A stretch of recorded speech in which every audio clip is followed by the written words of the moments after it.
안녕하세요. 네, 안녕하세요. 오늘은 이제 마지막 인터뷰를 한번 진행을 해보려고 합니다. 벌써 마지막이에요? 웬만한 것들은 많이 이야기들이 나와서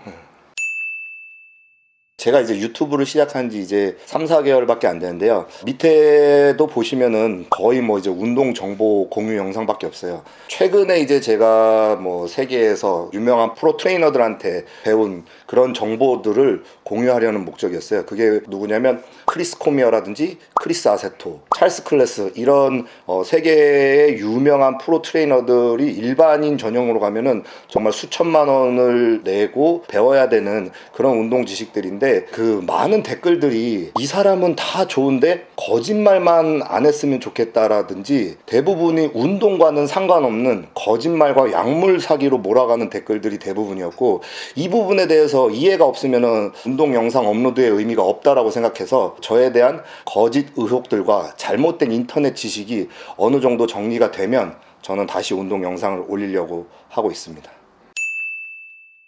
최근에 올라온 영상들 댓글을 보면은 가장 많이 보이는 댓글이 이미 불법을 저질렀는데 그거에 대해서 뭐가 그렇게 할 말이 많냐, 그 부분에 대해서는 좀 어떻게 생각하시는지 여쭈고 싶습니다. 불법에 대해서 얘기를 하면은 저는 당연히 할 말이 없습니다. 그런데 불법을 주장하면서 불법이 아닌 전혀 다른 얘기를 하는 것이 대부분이었어요. 스테로이드에 대한 거짓말과 부작용, 이런 일부의 얘기가 보디빌더 전체의 내용으로 일반인한테 전달되는 거를 저는 막고 싶어서 그랬던 거고요. 그리고 어느 정도 레벨의 위치의 선수라면은 내가 이 정도 몸이면 내추럴이라고 속여도 사람들은 믿겠지 라고 하는 그런 바보 같은 생각을 하는 선수는 없습니다. 왜 일부의 약물 사용자의 거짓말로 프로 선수들까지 거짓말쟁이로 만드는지 모르겠어요. 그리고 또 약을 먹으면 노력 없이도 몸이 좋아질 수 있다라는 식의 더라든지, 아니면 보디빌더는 고자다, 아니면 뭐 내추럴의 희망을 빼앗고 수익을 창출한다, 이런 일부의 악행들이 사실 일반인에게 전파되고 그로 학습이 된 일반인들은 현역 선수들에게 많은 비난과 손가락질을 쏟아붓고 있어요. 지금 그로 인해서 열심히 노력하는 현역 프로 보디빌더들이 지금 굉장히 큰 피해를 보고 있어요. 부정하는 사람들은 대부분 이 운동권 사람이 아니거나 보디빌더가 아니거나 보디빌더였다가 전향한 사람들이 대부분이에요. 왜냐하면 피해를 본 입장이 아닌데 현역 선수로 있거나 같은 업계 종사자라면 이 분야의 어두운 면보다는 노력하는 밝은 면을 더 보여줄 거라 생각해요. 저는 여기서 오해 여지를 갖지 말라는 게, 제 입장은 어두운 면은 개선해야 되는 건 당연한 거고 그 외 과장되고 허위인 어두운 면이 사실화되는 걸 막고 싶은 것뿐입니다. 저는. 네티즌들 사이에서 많이 알려져 있는 이야기들 중 하나가 보디빌더들은 약물 사용을 멈췄을 경우에 고자가 된다라는 그런 의견들이 있는데, 그 부분에 대해서는 어떻게 생각하시나요?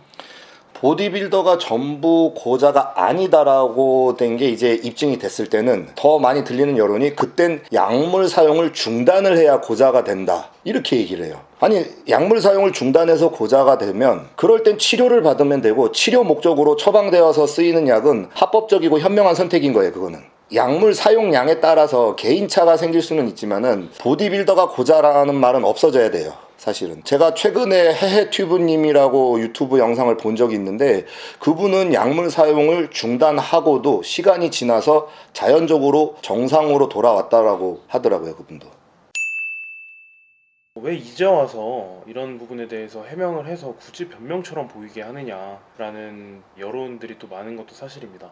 저는 아직도 현역에 있으면서 비난과 악플은 벌써 10년째라서 절대 제 멘탈은 흔들리지 않아요.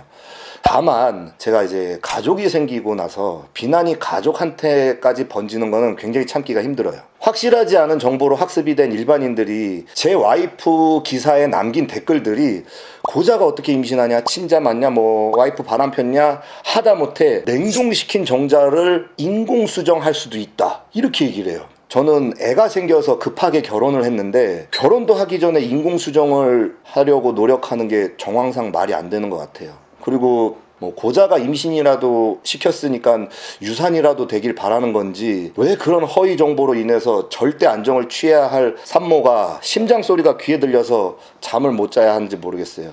새벽에 응급실 간 적도 굉장히 많아요. 거짓 선동으로 생긴 악플도 불법이지만 그 악플이야말로 상대방에게 많은 피해를 주고 있는 건 사실이에요. 그리고 프로 무대에서의 저의 불가피한 행동이 불법이고 그로 인해서 피해를 본 사람이 있다면 저는 그에 따른 처벌을 받을 것이고요.